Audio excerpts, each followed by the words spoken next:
When spring comes and the sun starts to heat better and give plenty of light, the leaves come out again, turn green, provide food to the plant with the rays it receives from the sun, and find the opportunity to feed itself. It is for this simple reason that the leaves of the trees turn yellow, wither and fall in the autumn months. And here's why the leaves are falling. Leafless trees may not look as beautiful as fall colors. But from a scientific point of view, how the leaves fall is still pretty cool.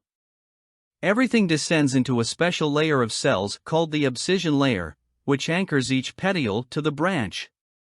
As the days get shorter, the plants begin to cut off the circulation to the sheet, gradually depriving it of food and water.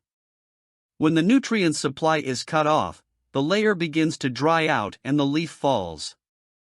How long it takes for leaves to fall depends on the weather, and if fall isn't a great year for colors, the leaves can actually start falling within days after they change color. So don't wait, get outside and enjoy the fall leaves while you can.